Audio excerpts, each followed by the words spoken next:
Bom, vamos dar sequência, então, e agora vamos falar um pouquinho dessa possibilidade de revisional que tem sido bem interessante. Também é uma revisional que demanda um conhecimento um pouco mais aprofundado nosso dos cálculos dos benefícios previdenciários. E aqui agora tratando de atividades concomitantes, que é a situação em que um segurado desenvolve mais de um trabalho sujeito a contribuições no período anterior ao cálculo de um benefício qualquer. O artigo 32 da Lei 8.213, ele nos traz um regramento desde 91, desde a edição da Lei 8.213. E esse regramento é aplicado pelo INSS sempre que ele verifica que há mais de um período, mais de uma contribuição ao mesmo tempo no sistema. E vários problemas surgem daí. O que a lei determina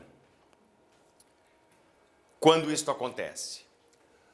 Primeiro, o caput nos traz a regra geral, que é quando o segurado tem atividades concomitantes e cumpre os requisitos para o benefício que ele pretende nessas atividades todas, sejam duas, sejam três, sejam quatro, simplesmente somam-se os salários de contribuição no período.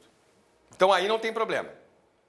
Se ele tem 2 empregos durante 35 anos, sempre os 2 empregos, vai chegar lá na frente, ele vai ter cumprido os requisitos nos 2, logo somam-se os salários de contribuição na hora de apurar o valor do benefício dele. Então não tem problema.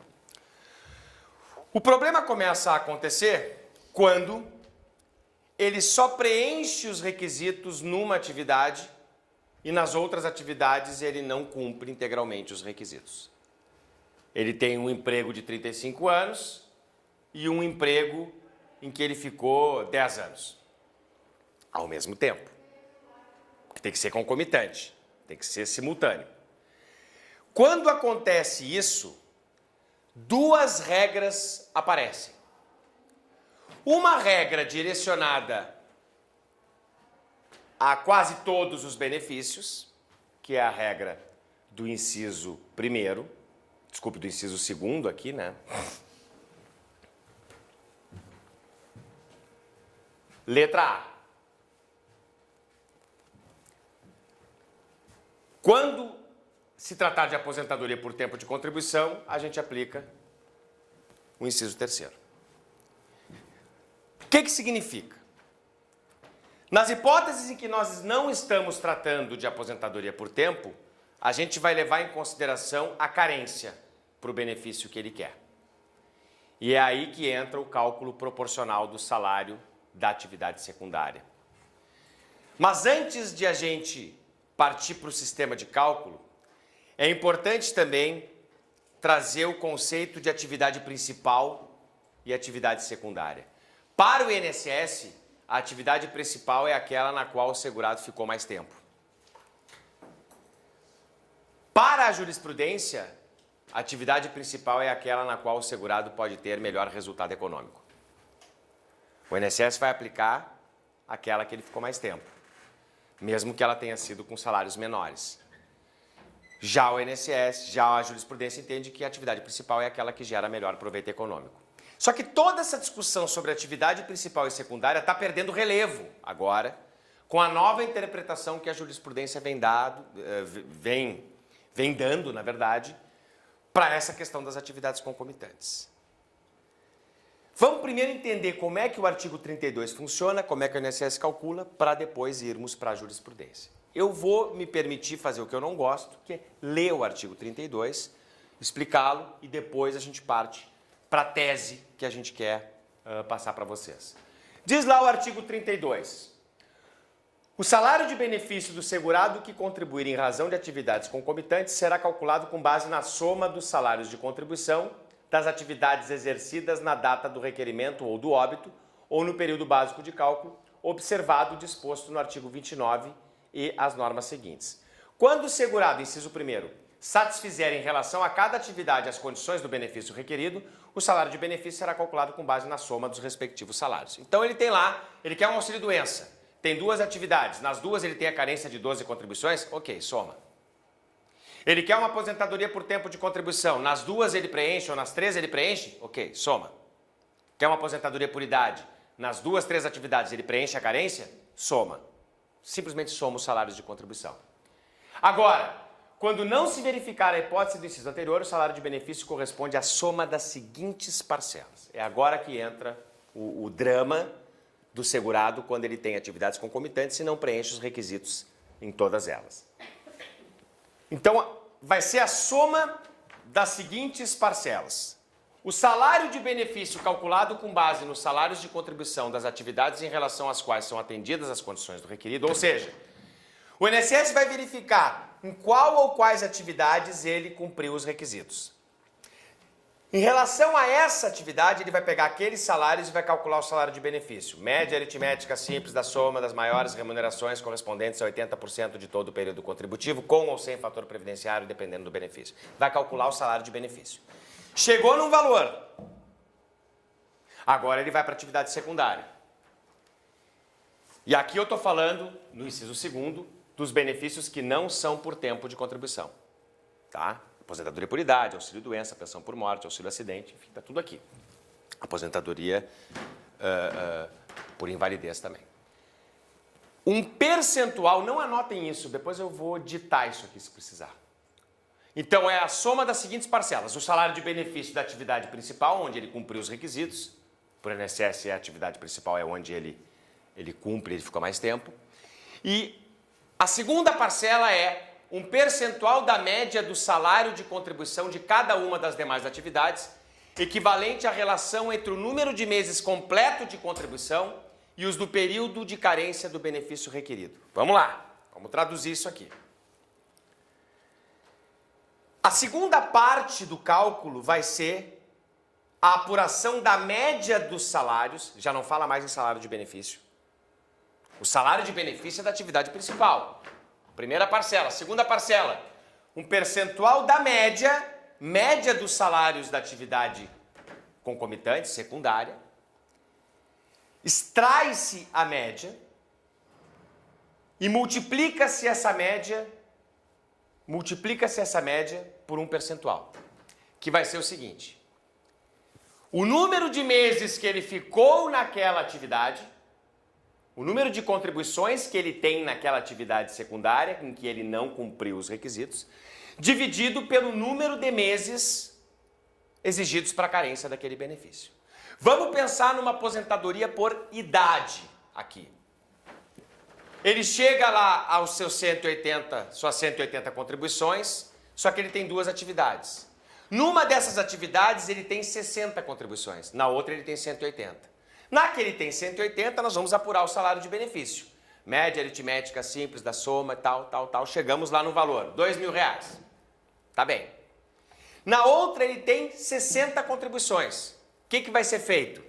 A média das 60, sem descarte dos menores, a média das 60, porque o conceito não é de salário de benefício na atividade secundária, é média. Média dos 60 salários, vezes o número de meses que ele tem, que é 60, dividido por 180. Então, ele vai pegar a média e multiplicar por 1/3. 60 por 180 dá 1/3. Então, ele vai pegar a média e dividir por 3. É isso que vai acontecer na prática no exemplo que eu estou dando. Então, ele vai pegar o salário de benefício de 2.000 e digamos que a média dos 60 tenha dado 1.200. A média dos 60 deu 1.200. O que vai fazer o INSS? Vai pegar os 2.000 da atividade principal mais R$400. Esse é o salário de benefício final. Por que R$400? Porque é os 1.200 de média vezes 60 dividido por 180, que é a carência para o benefício. 60 por 180 dá 1/3. 1.200 vezes 1/3 dá 400. Então, o salário de benefício final dele vai ser 2.400. Essa é a forma com que o INSS calcula. Se o benefício for de aposentadoria por tempo de contribuição, este percentual da linha B muda. Em vez de eu trabalhar com a carência, eu vou trabalhar com o tempo de contribuição. Vamos pegar um exemplo de alguém que 35 anos num emprego, certo? E 17 anos e meio num outro emprego. Para ficar fácil a nossa conta. Como é que vai ser feito? O salário de benefício da atividade principal em que ele chegou a 35 anos, 2.000. Na outra em que ele tem 17 anos e meio, vai ser feita a média dos salários. Vezes 17,5 anos sobre 35 anos. Ou seja, 0,5, 1/2. Ele vai ter a média dele vezes 1/2. A média dele dividido por 2. E esse vai ser o salário de benefício global dele. Esse vai ser o salário de benefício global dele. Acompanharam até aqui? Ficou mais claro, assim, com o exemplo que eu dei? Pois bem, eu vou mostrar para vocês uma carta de concessão de uma cliente nossa, que chegou no escritório para perguntar uma coisa e saiu de lá com outra coisa. Quando eu vi a carta de concessão dela, eu confesso a vocês que tive um certo regozijo, assim, porque eu disse, tá aqui. Tá aqui, o que nós vamos fazer? Olhem essa carta de concessão. Um B42, concedido lá em 2010, gerou uma renda final de 1.137. Gente, gravem esse número. 1.137 é a renda que ela pegou ao final. Pois bem, olhem só o que aconteceu com ela. Ela veio aqui, atividade principal, até 2010 calculado, vem descendo, normal, como uma carta de concessão normal. Salários de contribuição desde julho de 94, tudo certinho. Desconsiderando os 20% menores, ok. Fator previdenciário 0,66, tá, tudo certo. Salário de benefício vezes o fator previdenciário, 1.136,95. Esse deu o valor do salário de benefício já com o fator previdenciário da atividade principal. Aí começa, atividade secundária. Calculou uma atividade secundária no ano de 2010, em fevereiro. Uma contribuição, ele considerou uma única atividade secundária. Olha o que o INSS fez. Ele apurou um salário de benefício dessa atividade secundária, com todo o conceito que carrega o salário de benefício. Calculou um fator previdenciário para esta única contribuição. Imagina o que ele colocou aqui no tempo de contribuição. 1 mês. 0,1 ano. Resultado da fórmula do fator previdenciário, 0,08. Essa atividade secundária gerou um salário de benefício e ainda aplicou o divisor mínimo. Lembra do divisor mínimo que nós vimos na aula anterior? Ainda aplicou o divisor mínimo. Ele aplicou todo o conceito de salário de contribuição, ou melhor, de salário de benefício, naquela única contribuição que o segurado tinha. Só a média dividido por 113 deu 18,82. 18,82 vezes 0,08. Querem ver quanto é que deu de acréscimo isso aqui para ele? Para ela? Eles nem colocaram aqui, ó. Deu 0. Não teve nenhum centavo de acréscimo na renda por causa daquela atividade. Mas vamos lá, daí diz, tudo bem. Foi só um tempo? Não. Segundo o cálculo de atividade secundária, o mês 8 de 2009. Fez a mesma coisa. Fator previdenciário 0,089. 0. Nenhum acréscimo de renda aqui. Dividiu por 113 de novo. Só aquele salário dividido por 113 já dava 1,54. R$1,54. Dividido por multiplicado pelo fator previdenciário vai dar 0. Aí vem outra. Agora sim, uma atividade secundária interessante. 14 salários. O que o INSS fez? Salário de benefício de novo. achou um fator previdenciário ótimo, 0,1. Fez divisor mínimo de novo. E ainda aplicou aquela divisão da proporcionalidade do número de anos dividido pelo número de anos necessários para aposentadoria. Aqui ele teve um acréscimo de 41 centavos. Um grande acréscimo. Com 14 salários ele conseguiu 41 centavos a mais na renda final. Vamos evoluir. Mais uma atividade secundária. O INSS fez 9 cálculos de atividade secundária aqui. Em vez de ele pegar todas elas e colocar numa só, e fazer a soma de todas, e ainda assim estaria tudo errado porque ele calculou salário de benefício. Em nenhum momento a lei diz que a atividade secundária será calculada como salário de benefício. O que a lei fala é média de salários de contribuição. Média de salários de contribuição não é a mesma coisa que salário de benefício. Porque salário de benefício é a média dos 80% maiores salários de contribuição com a aplicação do fator previdenciário. E olhem, em cada uma das atividades ele calculou um fator previdenciário específico.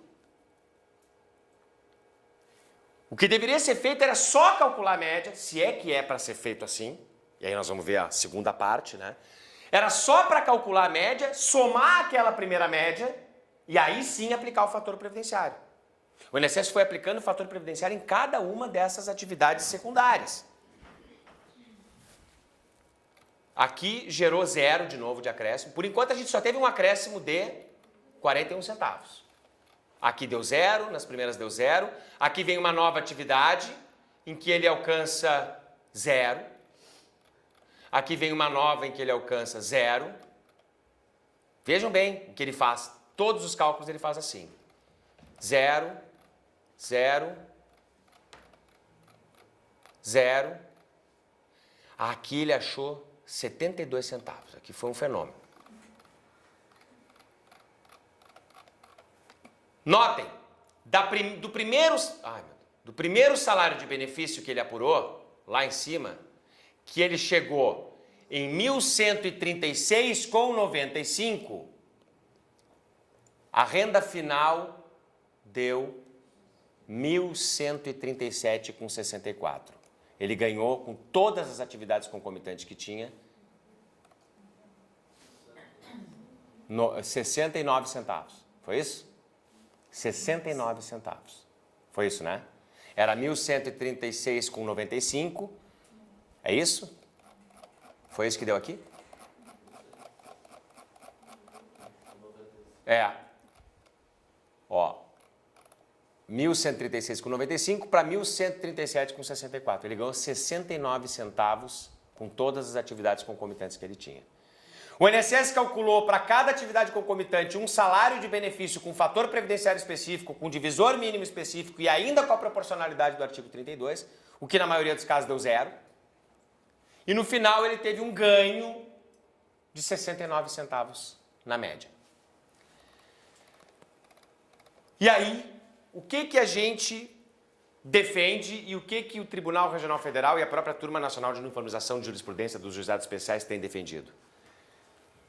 Que esse artigo 32 foi criado em 1991. Quando nós tínhamos um sistema de cálculo de benefícios baseado nos últimos 36 salários. Então ele existia para evitar que o segurado nos últimos 36 meses antes da aposentadoria passasse a contribuir junto com a atividade principal para ter uma soma e uma melhora no seu benefício, já que só os últimos 36 iam ser considerados. Então se fazia isso. Se utilizava o artigo 32 como um meio de coibir esse tipo de comportamento do segurado próximo à aposentadoria. A partir do momento que a Lei 9.800... E além disso, claro, tem que considerar um fato, que naquela época, um contribuinte individual ou um segurado facultativo não podia começar sua vida contributiva pelo teto. Tinha que obedecer, inclusive, as escalas de salário base naquela época. Passar a contribuir por um salário mínimo, depois de tanto tempo passar para 2 e assim passar para 3, justamente para não chegar nos últimos 3 anos e teto neles. Quando veio a Lei 9.876 e muda o sistema de cálculos, para a partir daí ser considerada toda a média de contribuição do segurado, toda a vida dele, toda a vida já vimos que não é bem assim, limitado a julho de 94, mas toda a vida dele, E a partir dali passou, com a Lei 10.666 de 2003, a permitir que o autônomo ou o segurado facultativo pudesse contribuir de imediato pelo teto, não estabeleceu mais aquelas escalas de salário base, extinguiu as escalas de salário base, diz a jurisprudência, e é o que defendemos, que esse artigo 32, a partir da 10.666 de 2003, foi derrogado. Ele não tem mais aplicação. Esta é a jurisprudência mais atual, que daqui a pouco eu vou mostrar para vocês. Mas antes disso, a jurisprudência se debateu em vários aspectos desse tipo de cálculo aqui.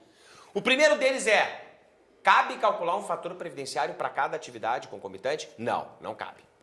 Ou seja, tu não vai aplicar fator previdenciário isoladamente em 2, 3, 4 contribuições. Tu vai apurar a média sem fator previdenciário e no final tu aplica o mesmo fator previdenciário que foi encontrado lá no início, 0,66, que é o fator real, considerando o tempo de contribuição que tem, a idade que tem, e não o tempo de 1 mês, 2 meses, 3 meses. A jurisprudência já entrou aqui. A jurisprudência definiu: a atividade principal é aquela que gera melhor proveito econômico. Isso também a jurisprudência definiu. A jurisprudência definiu: não deve aplicar divisor mínimo na atividade secundária, porque senão vai dar zero. Ele vai ter 2, 3 salários, vai dividir por 160, isso aqui não vai ter. Não vai ter nenhum efeito econômico para ele. Até que a jurisprudência chega agora e diz o seguinte: não, só um pouquinho. O artigo 32 foi derrogado. Ou seja, houve uma revogação parcial do artigo 32. Ele não se aplica mais para os benefícios concedidos após 2003. E simplesmente a partir daqui, de 2003, os benefícios calculados devem ser apurados a partir da soma pura e simples dos salários de contribuição concomitantes. E aí, neste caso concreto, putz, eu acho que eu não sei se eu trouxe o cálculo dela, deixa eu dar uma olhada.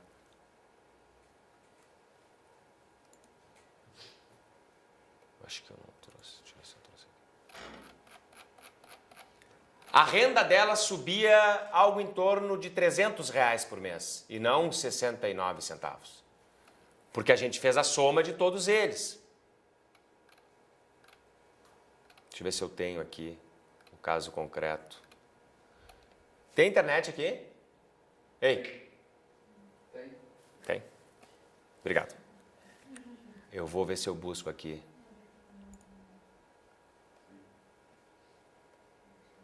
Qual a sua opinião? Minha opinião é que eu preciso da internet. Aê.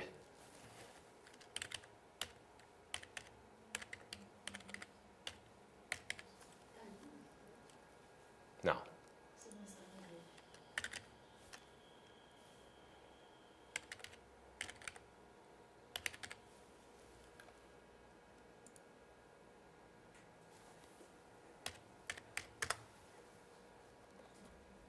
Que bom.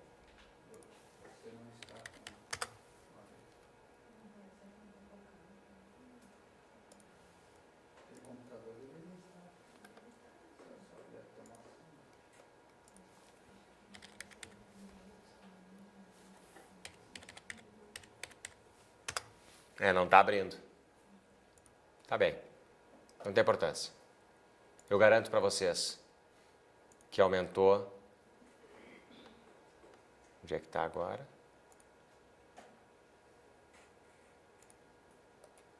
É que esse computador aí deve ter um login. Deve ter. Estava na rede. Dizia habilitado. Hã? Era só para mostrar, na verdade, o cálculo que a gente fez, que foi simplesmente somando, e a gente chegava exatamente em R$320 a mais por mês de renda com aquelas atividades concomitantes que ela tinha.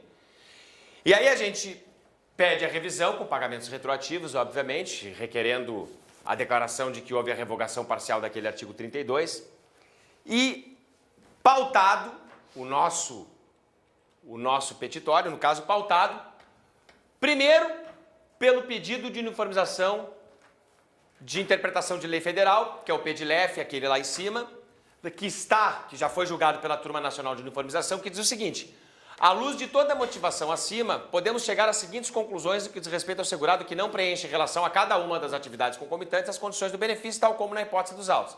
Primeiro, Antes de abril de 2003, deve-se aplicar a sistemática da proporcionalidade, tal como prevista no artigo 32.2 da Lei 8.213, considerando no cálculo da RMI como atividade principal aquela com salários de contribuição, economicamente mais vantajosos, ainda que se trate de profissões idênticas ou de labores de mesma natureza. A partir de 1º de abril de 2003, dia dos bobos, considerada a derrogação do artigo 32, deve-se admitir a soma dos salários de contribuição das atividades concomitantes, respeitado o teto para todo o período básico de cálculo, respeitado o teto.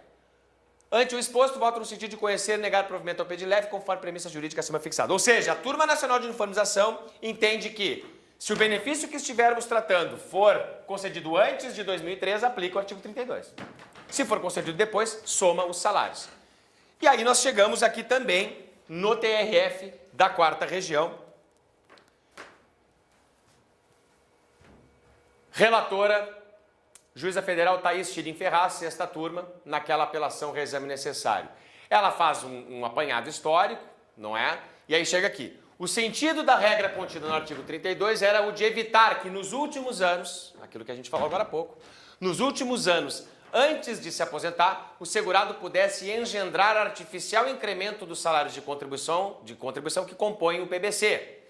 36 meses dentro de um conjunto de 48 e assim elevar indevidamente o valor da renda mensal. Então o sentido da regra era esse. Era coibir que nos últimos meses pré-aposentadoria, já que ela era calculada só com base naqueles, o segurado incrementasse o valor das contribuições para ter uma aposentadoria mais vantajosa. Todavia, modificado o PBC pela Lei 9876, apurado sobre todas as contribuições a partir de 94, as 80% melhores, já não haveria sentido na norma, pois inócua seria uma deliberada elevação dos salários de contribuição, uma vez ampliado em bases tão abrangentes o período a ser considerado. Exatamente. Tu não tem mais esse ímpeto do segurado, no momento imediatamente anterior à aposentadoria, de subir e elevar o valor da aposentadoria de forma a justificar o artigo 32. Porque agora considera a vida inteira, para ele melhorar, ele teria que contribuir bem a vida inteira.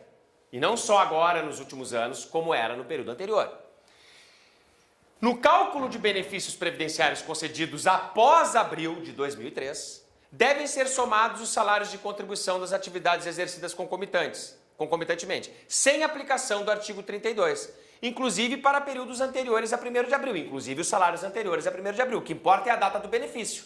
Se o benefício é posterior a 2003, soma tudo, mesmo os anteriores a 2003. E com observação, por óbvio, do teto do salário de contribuição. Esta é a tese fixada hoje no TRF da 4ª Região. Hoje, quem entrar com essa ação ganha tanto no juizado especial, o que é, olha, um milagre. Um milagre.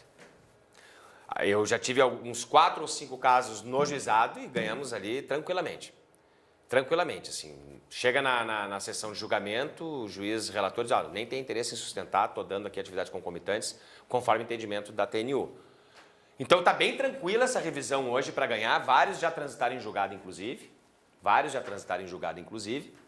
Claro, quando é juizado especial é melhor para transitar em julgado, porque não tem recurso especial. Quando é no TRF, o INSS faz recurso especial porque está dizendo o quê? Que a decisão do TRF nega vigência à lei federal. É um fundamento clássico para o recurso especial, para o STJ. Mas o STJ ainda não pacificou essa matéria, mas alguns precedentes já entendem também, alguns precedentes mais isolados já entendem que tem que ser dessa forma, que o artigo 32 não se justifica mais a partir do momento em que houve a mudança na sistemática de apuração do valor dos benefícios, especialmente pela Lei 9876 e depois com a Lei 10.666. Essa é uma ação que a gente identifica que tem a partir da carta de concessão. Tem que ter a carta de concessão, porque na carta de concessão vai constar se existem ou não salários de contribuição concomitantes e cálculos de atividades concomitantes. Se houver, calculem para ver se vale a pena entrar com a ação, porque às vezes também, mesmo fazendo a soma, são poucos salários concomitantes, vai dar uma diferença de 5, 6, 7 reais na renda, talvez não valha a pena entrar com processo para isso. Mas, no caso daquela cliente que eu passei para vocês, ela tinha uns 40 salários de contribuição concomitantes. Então, deu uma diferença bem grande na renda mensal dela, né? Então, essa é uma revisional que vale a pena. Pode gerar aí um acréscimo bem interessante na renda mensal do segurado. Claro, tem que ter cuidado com o prazo de decadência, evidente, porque aqui a gente vai estar discutindo o ato de concessão em si, porque a gente está questionando um problema lá na origem, não é um problema decorrente de algum fato superveniente, não, é um problema que ocorre na interpretação da lei. Claro que não adianta a gente querer ficar brabo e culpar o servidor por calcular dessa forma, ele não tem opção nenhuma. O servidor do INSS vai calcular assim porque o sistema automaticamente calcula assim. Ele joga no sistema os dados e ele vai calcular. Então não é um problema do INSS, é um problema de interpretação da lei que o judiciário está, de certa forma, nos trazendo uma vantagem porque ele interpreta que essa lei realmente foi revogada. Uma revogação tácita, evidentemente, que não foi uma revogação expressa, porque ela continua lá no texto da 8213. Então o primeiro passo é compreender o artigo 32. Compreender o artigo 32. Como é que ele funciona? Depende do tipo de benefício, vai ter um tipo de proporcionalidade. Se forem benefícios que não sejam por tempo de serviço, a proporcionalidade é o salário de benefício da principal mais a média da secundária vezes número de meses que tem dividido pela carência do benefício. Se for tempo de serviço, é salário de benefício da atividade principal mais média dos salários da atividade secundária vezes número de anos dividido pelo número de anos necessários para aposentadoria. Então está tudo dentro do artigo 32, essa lógica aqui. Você falou que tem que cuidar da decadência, ela começa a contar da onde? Sempre a decadência conta a partir do primeiro dia do mês seguinte ao do pagamento da primeira prestação do benefício. Então o benefício foi concedido. Quando é que ocorreu o primeiro pagamento? Ocorreu o primeiro pagamento. O benefício foi concedido com DIB, data de início, em maio, mas o primeiro pagamento aconteceu em agosto, porque só ali foi deferido e foi pago. Bom, aconteceu em agosto o pagamento, começa a contar o prazo de decadência de 10 anos em 1º de setembro. E nesse caso a decadência aí entra os 5 anos? Aí a prescrição quinquenal. A decadência ataca o direito de revisar o ato. A prescrição quinquenal ataca as parcelas a que eu tenho direito num processo judicial de revisão. Se eu estou dentro do prazo decadencial e entro com a ação, eu posso cobrar os últimos 5 anos contados do ajuizamento para trás. Para trás. Agora, a decadência, é importante a gente sempre ter cuidado com o seguinte. Às vezes a gente pega uma carta de concessão, o benefício é de 2004, já decaiu. Tá, mas e se aquele benefício foi concedido judicialmente? E a concessão aconteceu em 2008? Por exemplo. Então, na verdade, a gente não está falando de um benefício concedido em 2004. A gente está falando de um benefício concedido com DIB em 2004, mas início de pagamento em 2008, logo a decadência começou a contar em 2008. 2008.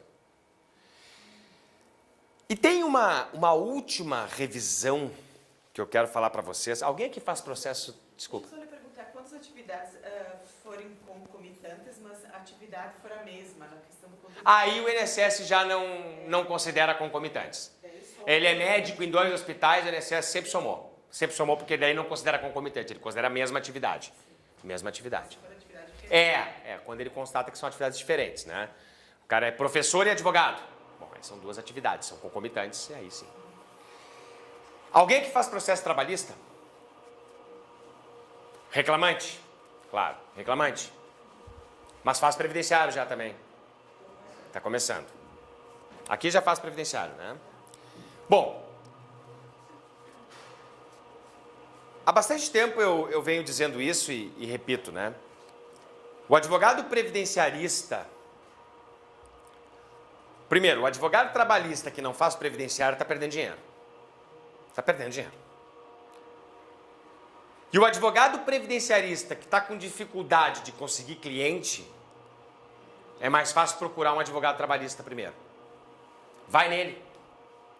Vai num bom escritório trabalhista, reclamante, obviamente. Chega para ele e diz assim, cara, vamos fazer uma parceria. Me dá todos os teus processos trabalhistas transitados em julgados com decisões favoráveis.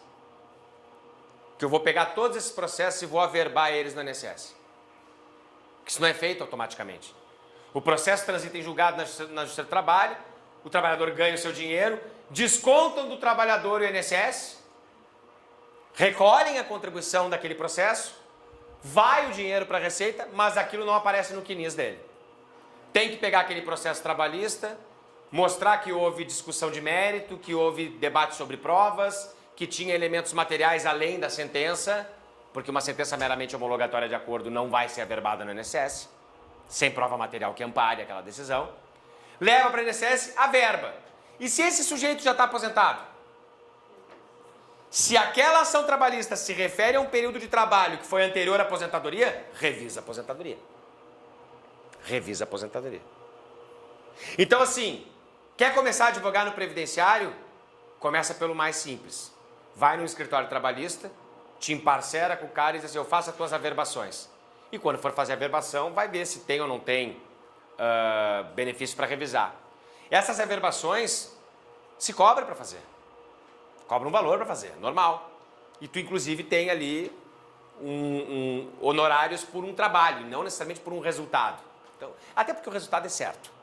Se tem prova no processo do trabalho, se tem contribuição, vai averbar e vai alterar o teu PBC. Vai alterar o teu salário de contribuição para um futuro benefício e mesmo revisar benefícios já concedidos.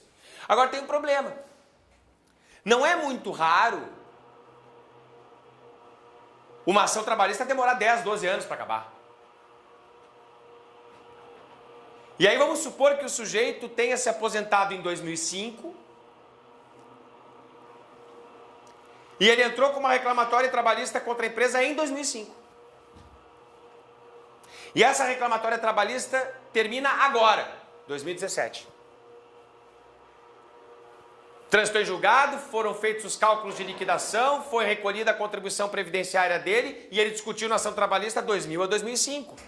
Porque ele entrou com a ação em 2005. Só que ele se aposentou em 2005. E a gente está em 2017. E agora? Posso revisar esse benefício de 2005? Passaram-se 12 anos. Decadência? Consigo ultrapassar o óbice do prazo decadencial, nesse caso, e até mesmo do prazo de prescrição dos últimos 5 anos? Hoje, sim. A jurisprudência tem sido unânime, no sentido de que a reclamatória trabalhista suspende o prazo decadencial e o prazo prescricional. Eu estou com um caso no escritório, exatamente assim como eu coloquei para vocês.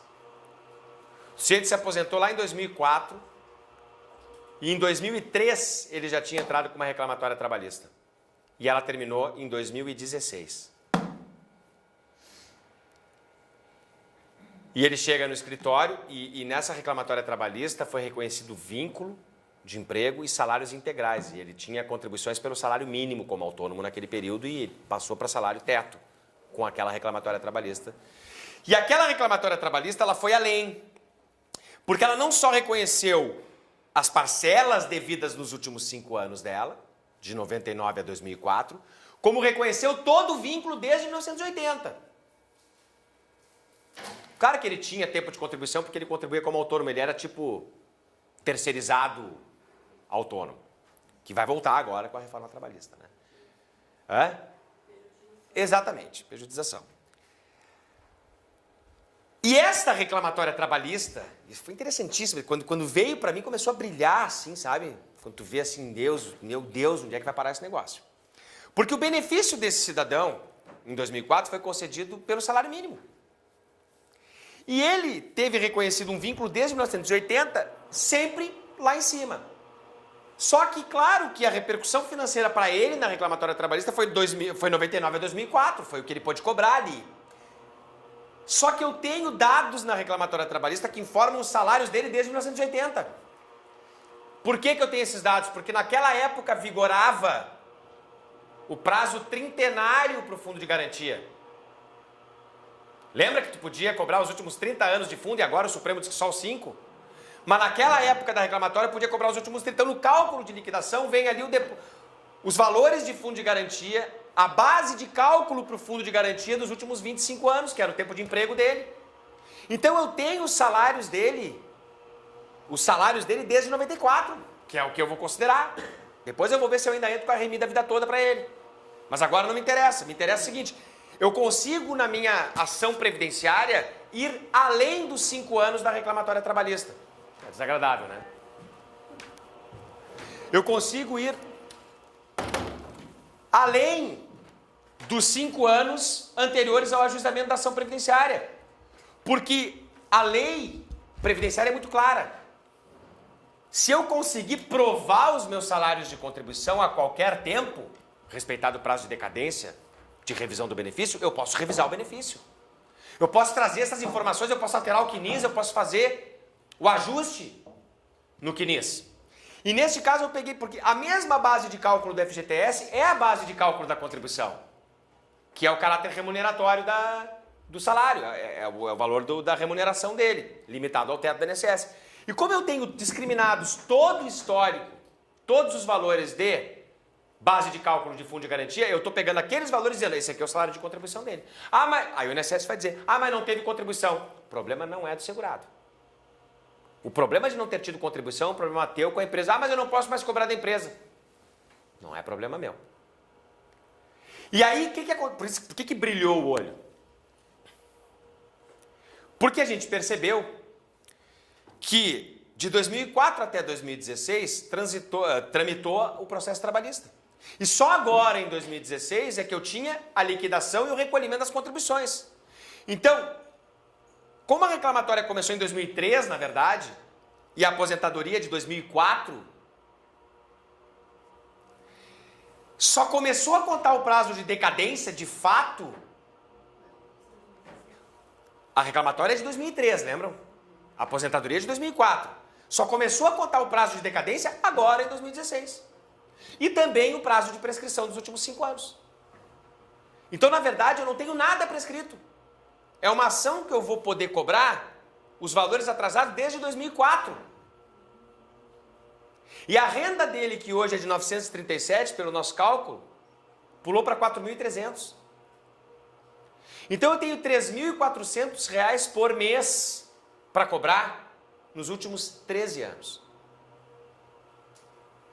Tem gente que já está começando a calcular aí, né? A gente costuma dizer que não existe ação da vida, né? Na Previdência, mas tem. De vez em quando pinto, mas assim. Se a gente pegar 3.400, que é o valor atual, de diferença, e multiplicar por 269, por que 269? O número de meses que eu tenho em 13 anos. Eu tenho 13 meses em 13 anos. 13 meses por ano, dá 269. Eu tenho 3.400 em 269 meses. É mais de R$1 milhão o valor da causa. 13 vezes 13, 269? Não, dá 169, perdão. Dá 169. O valor da causa aqui bateu em quase 800 mil. 800 mil de valor da causa. De valor da causa até agora. Porque eu não estou considerando juros e não estou considerando a correção monetária. 574.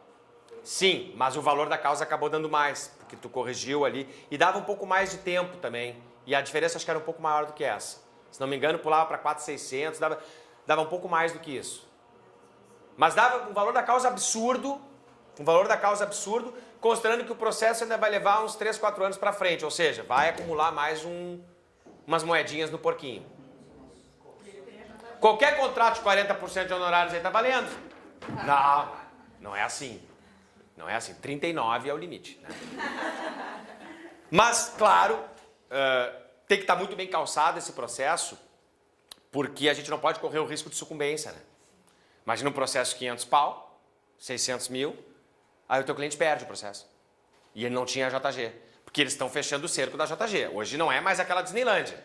Entrei com o processo, a JG. Não, porque a AGU vem com a faca no pescoço. Não, mas esse cara está ganhando agora. Ele ganha... Claro, esse cliente especificamente não está trabalhando, está vivendo da aposentadoria. Vivendo não, ele ganhou uma bolada no processo. Ele tem dinheiro acumulado, mas a aposentadoria é a renda dele. Então acho até que a gente vai conseguir a JG. Mas se não consegue a JG, é um perigo um processo desse, né? O teu cliente chega para ganhar aqui 600 mil e sai pagando 60. Né? Então é complicado. Mas é um processo gigantesco. Então, assim, as reclamatórias trabalhistas, elas podem gerar revisões espetaculares. E a gente não pode se ater ao beabá da reclamatória trabalhista. Ah, é os últimos 5 anos. Se tu tiver condições de verificar em qualquer reclamatória trabalhista se o vínculo foi maior do que aqueles 5 anos discutidos, se tiver condições, porque processos antigos vai ter o depósito do fundo de garantia trintenário, tu vai no fundo de... Já fez alguma dessas assim, com o fundo de garantia também? Pega o fundo de garantia como base de cálculo para tua contribuição e diz, ah, esse aqui é o salário dele no período. Ah, mas não teve contribuição. O problema não é do segurado. O problema é do INSS ou da Receita Federal com a empresa. A empresa que nunca recolheu. A empresa está declarado vínculo de emprego aqui. Tanto que vai ser feito o registro, a anotação na carteira de trabalho de todo o período. A repercussão financeira no processo trabalhista pró-segurado, no que diz respeito a remunerações, é aquela. Mas o fundo de garantia era trintenário. Então, tu conseguindo as informações do fundo de garantia, tu consegue trazer as informações de renda, de remuneração, sobre a qual deveria incidir contribuição. E aí tu consegue melhorar ainda mais o valor do benefício dele, porque não vai ser só os últimos 5 anos antes da reclamatória que tu vai conseguir incluir no PBC. Tu vai incluir tudo. Tudo no PBC. Então tu pode ter uma revisional que gera um valor de causa aí astronômico. Nesse caso, a gente está imaginando que lá no final, na hora de pagar um precatório, a gente vai ter quase R$1 milhão de precatório. Se tudo der certo. Se tudo der certo. Porque é gigante. Nesse caso é gigantesco. E não era raro, gente, porque assim, ó, uma ação trabalhista, ela vai bem até o TRT. 3, 4 anos está liquidada a fatura ali. Só que às vezes quando vai para o TST fica 4 anos para julgar. Aí tá, julgou o TST. Desce primeiro grau, começa a execução. Aí vai agravo de petição. Aí vai isso, vai aqui, TST de novo. Aí discute TR. Aí fica 3 anos parado o processo discutindo TR. Aí quando tu vê, deu 12 anos de reclamatória. Deu 12 anos de reclamatória. Então, atentem-se para as reclamatórias trabalhistas, porque elas podem sim ser, em primeiro lugar, um belíssimo início de trabalho para o advogado previdenciarista. Toda a ação trabalhista exitosa tem potencial para um trabalho previdenciário. Sobre o valor do acordo, tu vai ter o recolhimento da contribuição. Só que o acordo não invalida os salários de contribuição que foram apurados no cálculo de liquidação. A contribuição pela Lei 8212 vai se dar em cima do valor do acordo, mas os teus salários de contribuição são aqueles que estão discriminados no cálculo de liquidação. Quando tu está falando de acordo na primeira audiência, bom, aí tem um problema. Se este acordo não estiver amparado em provas materiais do exercício do trabalho, não vai conseguir averbar nem na justiça. Nem na justiça. Por quê? Porque senão seria muito fácil, né? Aquilo que a gente carinhosamente na Procuradoria chamava de lavagem de tempo de serviço. Lavagem de tempo. Eu combino contigo o seguinte, teu nome, desculpa, tu já me falou? Andréia. Combino contigo, Andréia, eu tenho 25 anos de contribuição e não contribuí nos últimos 10 anos. Aí eu chego assim, Andréia, eu não contribuí nos últimos 10 anos e eu podia estar aposentado se eu tivesse contribuído. Quem sabe tu assina minha carteira nos últimos 10 anos aí?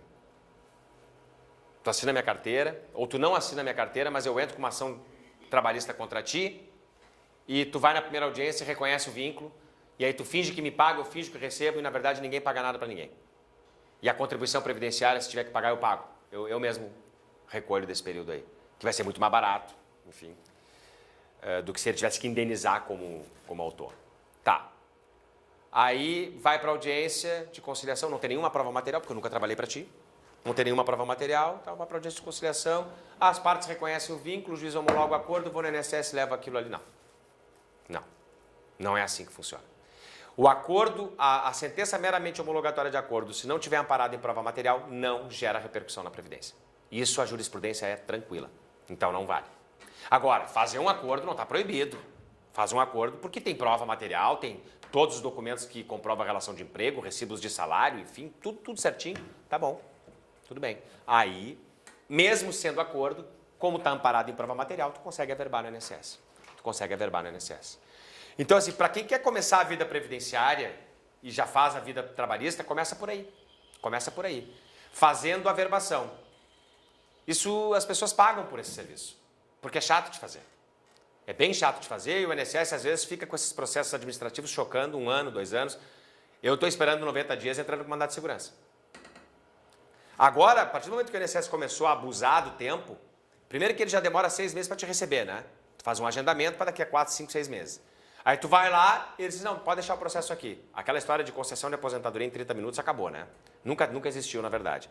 Aí ele fica 3, 4, 5, 6, 7, 8 meses, às vezes, com o teu processo na agência. E aí tu vai lá e diz, semana que vem, semana que vem, semana que vem. Até que um dia ele chega assim, ninguém vai olhar isso aqui. Eu tive caso assim agora, semana passada, numa agência do INSS em Porto Alegre, que eles disseram, nós não vamos nem olhar isso aqui. Eu disse, tudo bem. Deixei o reloginho contando, daqui a 60 dias, 90 dias eu venho e entro com mandado de segurança. Vocês vão ser obrigados a decidir, vocês vão indeferir, porque eu sei. Se tiver que ser obrigado a decidir, vocês vão indeferir para não se complicar. E como eu já sei que é um caso que vão indeferir mesmo, tudo bem. Aí eu entro com ação judicial depois. Tem que entrar com 2 processos agora para resolver o meu... Mas mandado de segurança depois que tu fez um, tu fez todos. Tudo igual. Então, a averbação é um processo interessante. Porque se cobra para fazer, tu define o teu valor e o cliente vai pagar. E o bom é o seguinte, ele sai com o alvará na mão, né? Tu está entregando para ele um alvará de uma ação trabalhista. Aí tu chega para ele, tia, quem sabe tu me deixa uma gorjeta aqui desse alvará para eu fazer a tua averbação trabalhista, a tua averbação previdenciária. Ele vai fazer. Ele vai fazer. Então fica aí uma dica para quem quer começar na advocacia previdenciária, ou mesmo para quem está na advocacia previdenciária com dificuldades de obter clientes, porque é difícil, a gente sabe que tem muita gente trabalhando com isso. Então, a advocacia emparcerada com processos trabalhistas, não foi diferente do que o meu escritório fez, né? O meu escritório era um grande escritório trabalhista que resolveu abrir a área previdenciária. E daí me chamou. Depois de uns 2, 3 anos que a área abriu, me chamou. Aí eu fui para lá. E trabalhando em cima da base de clientes que já existe, claro, agora já explorando outros nichos que nunca foram objeto de desejo do escritório, que agora são. Então, porque o previdenciário tem diferença para o trabalhista. Às vezes um bom cliente trabalhista não é um bom cliente previdenciário. Não tem aposentadoria especial, por exemplo, já fica difícil de ser um bom cliente para o previdenciário, para fins de aposentadoria. Por quê? Porque a aposentadoria é comum, qualquer um vai no balcão e consegue. Ele vai sozinho. Fechei 35 anos, vou lá e o máximo que tu pode fazer é orientar ele, não é o melhor momento, espera mais uns 2, 3 meses que tu vai pegar uma Fórmula 95, que é aquilo que eu disse para vocês, análise previdenciária, vendam isso, vocês estão fazendo de graça hoje. E o cara pega aquelas informações, quantos clientes não vão no escritório 3, 4 vezes, sugam todas as informações e depois vão sozinhos, ou vão com outro, vão com um amigo, daí levar a informação para o amigo. Teve um lá que tinha um contrato já assinado com outro escritório trabalhista e foi lá no meu escritório, Márcio, queria falar contigo e tal sobre a reforma trabalhista. Eu disse, não é comigo que tem que falar. Eu disse, mas quando é que tu te desligou da empresa? Não, me desliguei faz uns 3 meses, mas eu já estou com um advogado. Eu disse, e por que tu não vai falar com ele sobre a reforma trabalhista? É que ele disse que não está muito a par do assunto. Eu falei, olha, me desculpa, eu não vou te dar nenhuma informação sobre a reforma trabalhista. Não vou. Já tem um contrato fechado. Se tu vier de lá com o contrato para cá e quiser fechar aqui, a gente conversa, mas eu não vou fazer. Sabe, achei falta de... E esse era um advogado que conheceu o escritório e disse, vai lá nos caras lá que eles te dão a informação. Eu disse, aí fica ruim, Então, assim, esse emparceramento com escritórios trabalhistas é muito interessante. Márcio, diga. Se os colegas me permitirem, eu teria um caso, não sei se tu pode comentar sobre ele. Posso. Caso extraconjugal, não. Não, porque essa história de eu tive um caso, eu tenho um caso, é sempre complicado esse negócio. Ninguém resolve. Não, por exemplo, uma pessoa se aposentou em 2015. Desculpa, em 2016. Entrou com uma reclamatória trabalhista em 2015, pedindo vínculo de 2005 a 2010. Como é que ele entrou em 2015 com essa reclamatória? Ele passou pela Bienal? Como é que ele passou? Quando é que ele foi desligado da empresa? 2015. Ele só quer a antecipação do início do vínculo. Ele quer o reconhecimento de vínculo de 2005 Tá. a 2010. Tá. A aposentadoria dele ele fez pelo processo 85-95. Já conseguiu a fórmula. Já. Tu pode entrar com a revisão. A revisional, nesse caso, é só se tiver salários novos reconhecidos na reclamatória trabalhista naquele período de 2005 a 2010. Se o vínculo for reconhecido... Se o vínculo for reconhecido, não vai ter muita diferença. Só pelo vínculo em si, porque ele já tem a fórmula 95, ele não precisa de mais tempo. O que ele precisa é alterar o valor do benefício. Ele não pode subir a média ali? Se os salários de contribuição forem reconhecidos novos, aí sim ele sobe a média, aí sim pode fazer. E só vai começar a contar o teu prazo de decadência, que o benefício é de 2016, né? E a trabalhista é de 2015, quando terminar a trabalhista. E o prescrição também. Então lá na frente tu vai ver se vale a pena revisar ou não, porque tem que ver se o juiz do trabalho vai reconhecer parcelas de 2005 a 2010. Talvez tenha tido pelo sindicato, isso pode acontecer, um protesto interruptivo da prescrição, e aí ele poderia cobrar esses valores de 2005 a 2010, porque normalmente a reclamatória trabalhista ela se presta a cobrar os últimos 5 anos só. O que ele está querendo é o reconhecimento de um vínculo anterior aos últimos 5 anos. Se junto com o reconhecimento do vínculo vierem discriminados os salários dele do período, aí tu pode pensar numa revisão. Se não, vai ficar complicado. Se vier só o vínculo sem salários, mas tem que ter os salários novos. Aí tu muda o valor do benefício sem dúvida nenhuma. Porque tu vai elevar a média, provavelmente tu vai elevar a média. Ah, ele contribuía por 2 e reconheceram o salário de 5. Bom, naqueles 5 anos o salário de 5 vai fazer aumentar a média dele, com certeza. Com certeza. O 100% dificilmente muda, porque ele já está na 95, 85, já pegou, né? Mas os salários podem mudar e isso sim gerar uma repercussão no benefício dele com pagamento atrasados, desde a data da concessão, porque tu só vai ver isso só vai contar o prazo a partir do momento que terminar a trabalhista. É isso aí. Isso funciona também para reconhecimento das periculosidades? Sim, porque isso aumenta salário. Periculosidade sobre ela em si de contribuição. Se sobre ela em si de contribuição e for reconhecido uma reclamatória trabalhista, nós temos aí a possibilidade de uma revisão de benefício. Aliás, sobre periculosidade, aí já enveredando para um assunto que pode ser uma revisional, pode, por que não? A periculosidade não é agente nocivo para o INSS. Todos nós aqui que trabalhamos com previdenciário sabemos que os agentes nocivos para o INSS são aqueles descritos no anexo 4 do decreto 3.048 e basicamente são os agentes insalubres, os agentes químicos, físicos e biológicos. Desde 1997, a eletricidade, o porte de arma não são considerados agentes nocivos, a periculosidade por risco de explosão não são considerados agentes nocivos para fins de aposentadoria especial.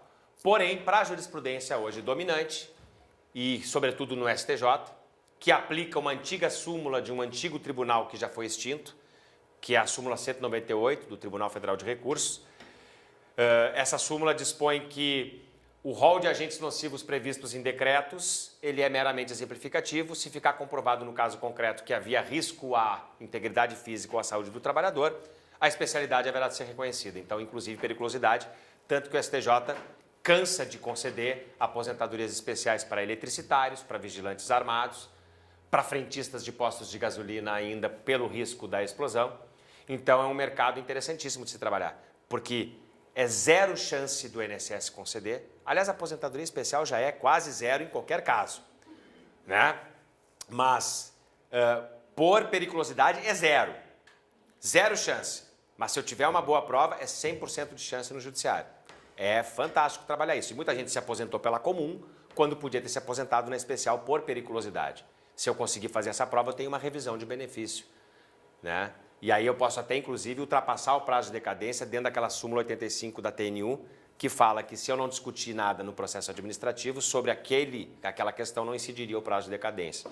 Então é interessantíssimo trabalhar com periculosidade. E agora eu comecei a desenvolver algum trabalho também sobre penosidade. Também começa a ter alguma coisa sobre atividades penosas, motoristas, por exemplo, né, que tem atividade penosa, o pessoal do telemarketing, que pode também ter, por força da mesma súmula 198, o reconhecimento da atividade especial por penosidade. Então também fica aí. Eu não sei se alguém vai falar sobre aposentadoria especial com vocês. Não vão ter nesse curso? Só, não, mas vai ter mais assim. Quem é esse que vai trabalhar com vocês? É o Anderson. O Anderson? Ah, mas ele vai falar disso, com certeza. O baixinho não se segura. O pequeno é figuraça. Vocês conhecem ele já? Figuraça. Vai propor aí um churrasco, alguma coisa assim, porque é típico do baixinho, né? E, gente, então eu acho que para o que eu tinha para vocês, eu tinha a ideia de tratar de algumas revisionais, algumas teses mirabolantes, né? Como a do fator previdenciário da mulher, que eu reconheço que é uma tese um pouco mirabolante, outras já vingando nos tribunais, outras com alguma dificuldade, mas acho que todas elas importantes, todas elas possíveis de serem trabalhadas. E eu estou à disposição de vocês no meu e-mail. Está ali. Deixei bem pequenininho para vocês não conseguirem copiar. Né? Vocês podem ver aqui. É marciohartz@hotmail.com. Márcio Hartz, tudo junto, sem ponto no meio. Eu estou no Facebook também, se vocês podem me encontrar por lá, é muito mais rápido, às vezes as respostas são mais rápidas, porque no e-mail pode cair no spam, eventualmente, a gente acabar não olhando. E eu estou à disposição de vocês, se vocês precisarem, tiverem ajuda e quiserem alguma ajuda num caso concreto, alguma coisa assim, a gente pode, sem problema nenhum, trabalhar.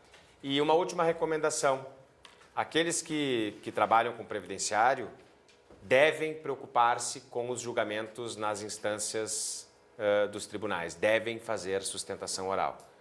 É, para mim, motivo de tristeza, assim, quando eu vou, e eu vou sempre, eu faço sempre, no nosso processo sou eu que faço no escritório, normalmente sou eu que faço, quando eu chego lá e tem 1.600 julgamentos numa tarde e 10 sustentações orais. Claro que é bom para mim, porque eu não fico esperando 2 horas, mas 10 sustentações orais em 1.600 processos não representa 0,5%. É muito pouco, é muito pouco. E isso faz diferença, a gente pode não acreditar, mas estar lá, não em qualquer caso, eu não vou em todos, porque tem casos que a gente sabe que não tem por que sustentar. A gente sabe que está forçando um pouco a barra, que o laudo foi ruim no auxílio-doença, eu não vou derrubar um laudo no 2º grau, a não ser que eu tenha tido negado uma perícia no 1º grau para eu poder desconstituir a sentença e voltar para lá. Se não, se é só uma discussão de mérito sobre a interpretação sobre o laudo, se o laudo diz não tem incapacidade, não tem o que fazer. Não tem o que fazer, a gente já sabe que vai perder, nem nesses casos eu nem vou sustentar. Por isso que eu não gosto muito de trabalhar com auxílio-doença. Porque o auxílio-doença é o seguinte, tu pega uma moeda, joga para cima, cara, coroa. Deu laudo bom, cara, deu laudo ruim, coroa, perdeu, ganhou. Porque não depende muito do nosso trabalho, é muito difícil trabalhar assim, né? Teve a época boa das perícias favoráveis, hoje já não está mais assim. Hoje os peritos estão bastante rígidos, né? Então eu prefiro trabalhar a aposentadoria, que aí depende sim da nossa capacidade de produzir prova, de ir atrás, de fazer. Então eu estou à disposição de vocês se vocês precisarem, tá? E nessa matéria de revisionais, o que vocês quiserem também aí de material de apoio, esse aqui já daria um bom norte para vocês, mas eu estou à disposição também. Tá bom, gente? Foi muito obrigado, uma grande... Diga. Hã? Como eu disse ontem, qualquer um, né? Não, mas vamos lá. Tem um livro de cálculos previdenciários que é do professor Emerson Lemes, tá? Que é, para mim, o cara que... Ele está no nosso pós, né? Do G4 e já deu aula, é um cara sensacional e eu acho que é o melhor livro. Tem o livro do Hermes Arraes Alencar também sobre cálculos e eu sempre digo o seguinte, tu quer entender revisionais, tu tem que entender cálculo. Então não adianta eu te dar um livro de revisionais sem te dar o livro de cálculo primeiro.